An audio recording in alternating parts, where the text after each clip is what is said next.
fellow citizens, what a pleasure indeed to have the opportunity to visit with you this afternoon. Making my way these last 2 days in the saddle from Washington City, I'm more buoyant with optimism than ever I have been before to be in your company and to see we have long since dispensed with monarchical ceremony. The President of the United States appears before you, and you all remain seated.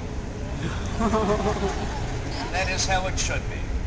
And indeed is how it should be, for no monarch has entered here amongst us, and I would hope as the American citizenry, were they to enter here amongst us, we would greet them in the very same way.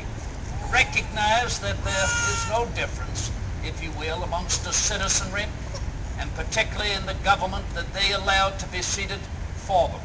So therefore, in that recognition, I hope you will remain seated to your comfort, your pleasure, where, as your public servant, I shall remain standing in your presence, and delighted to receive any question, any curiosity that you have had in mind for however long this opportunity to engage these questions. I think it is a representation of the greatest of our natural rights, the right to hold an opinion freely and to freely express our opinions.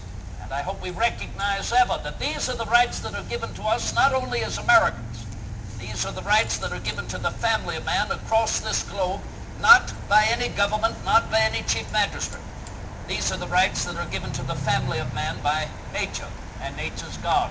So how well we incur his favor, engage his benevolence when we engage these rights, or rest you assured, as history has shown, if we do not, we may lose them.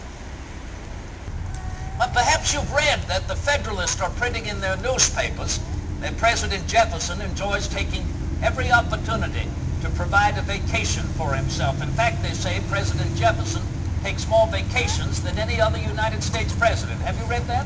Yes. As there have only been 2 before me, I do not think it any great accomplishment whatsoever. But I do look for opportunities to get out of the federal city so that I may meet with my fellow Americans and enjoy a conversation with them. The more so because I can travel incognito.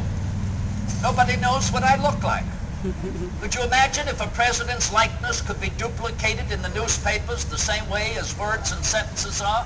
Why, everybody would know what he looks like. He'd never have a moment of solace in his life. But we have not as yet perfected making likenesses in newspapers, and therefore as I travel out from Washington City, I can travel amongst my fellow Americans, hear their concerns, hear their grievances, hear the number of names they use to describe the President of the United States. That has been my lot. But I welcome all of it. I welcome it as an opportunity to hear freely the voice of the American citizenry and to remind myself that, yes, I am your servant in the highest office in our federal government. But what I think is remarkable, and the reason for my remarks in this regard, is to consider, reflect for a moment, without any scientific mechanical device, without any technology, the art of scientific investigation, imagine the human mind and our own 2 hands has created the United States of America. Is that not extraordinary? Extraordinary indeed to consider that we are the first people in the history of man to found a nation upon principle, not upon monarchy, nor upon aristocracy. I think this is extraordinary to put into effect what has been argued and debated from time immemorial. The simple truth, the simple fact that man can be trusted with self-government.